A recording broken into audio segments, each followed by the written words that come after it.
Hello everyone, it's Tana. Welcome back to the channel and welcome to the Doodlebug Designs Christmas Hop hosted by Fresh and Renewed with Teresa. There is a prize for this hop. It's a Doodlebug Designs hop prize value of $50 with all these pretty products in there. And in order to be eligible to win, you have to comment on every step along the way. And I don't know if I just mentioned it or not, but that prize is from the sponsor of the hop, Fresh and Renewed with Teresa. So I have some products here. I've done a lot of destashing in the past couple years, but I still had 2 paper pads. Santa Claus is coming to town, I believe. I'll put them on the screen for you guys. And then Christmas Town. And then I had the collaboration for a Simon Says stamp kit, an old kit from when I first started stamping like 4 or 5 years ago.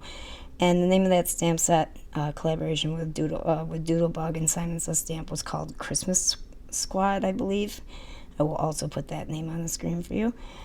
So I do a total of 5 cards, but we're only going to do 2 together, the process. And they're both shakers. So I picked 2 pieces of pattern paper that would go well here together. And the pretty holly berries are going to be in the background behind the shaker. And then the more muted red-toned snowflake paper is going to be our background on the front of the card. And as you can see, I stamped out and cut and colored a whole bunch of images. And I do manage to use most of them. So, and for my sentiments, I'm using a die from my stash for a couple of them, but also I tried to use the strips in the paper pad itself that had pre-printed sentiments on them. So I pulled out a different variety of things for the shaker. Some red seed or clear seed beads, some red like diamond gems. These are the ones I don't normally use for embellishment because they have points on both sides. Some clay snowflakes, some iridescent snowflakes, and some green sequin trees. I'm using Heffy Doodle double height foam tape to make sure my stuff can shake around freely. And I'm also adding a little bit of Nouveau Deluxe adhesive to that so I have time to put it in the right spot. And also to help that foam tape stay down as the card gets older.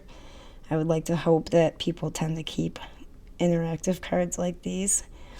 I picked a cute sentiment from the sentiment strips, Mr. and Mrs. Claus, and a gingerbread cookie as my little adornments for this shaker card. And I think it turned out pretty cute. I added some sequins there on the front. For the second card, I'm going to grab from the other paper pad 2 more that I believe, pieces of pattern paper that I believe go together. And we're going to make an infinity shaker card. So I have this really pretty, apparently I'm making up words now, guys, colored gingerbread paper with some colored dots on them, on it. And then the very cool, reminds me of Candy Stripes paper. And I cut the word Happy Holidays, which is a die from my stash, out of that pretty striped pattern paper. And then I lined up where I wanted my dog, my cat, and my tree to go so that they would look like they were sitting on top of the word, except for the tree. I had to kind of make sure that fit down in between the letters because the trunk is longer, taller than the animals.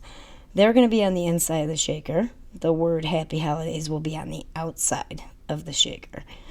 So when you're doing the infinity shakers, don't put the double-sided adhesive on the acetate or the packaging.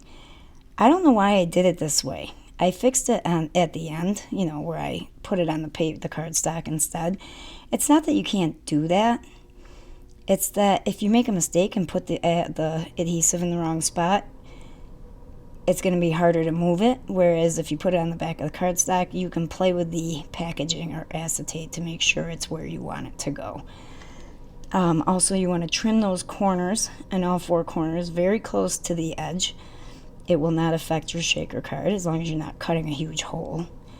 You just want to snip off the corner. You don't want any of your acetate to show once it's all folded back.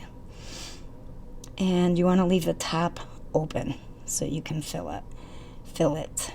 So here I'm filling it with some Nuvo Cloud Confetti Circle Confetti. Really bad with names lately, guys. I'm usually bad, but lately I'm really bad. Some more of those green sequin trees, some iridescent snowflakes, some red seed beads. And don't want to put too much in. You want it to be able to shake around. And this isn't the type of shaker, the card that has a lot of height, so stuff can move freely. So you want to keep it relatively flat. And you don't want to pull your acetate too tight when you're folding it onto the back of your card and adhering it. Now I'm going to put 2-inch double-sided adhesive on the back, but I'm going to put glue around the edges and down the center so I can place that onto its card base. And now we'll glue that word, Happy Holidays. Now if you noticed, in both cards, I put cardstock behind the pattern paper. It makes it easier to work with when it's sturdier. And that's it for the second card, guys. So here I'm going to show you. We have all of these 5 cards. I will remind you that you can link or hop to the next person down below in the description box, but you can also use the hashtag Doodlebug Designs Christmas Hop, and I'll put that down below as well.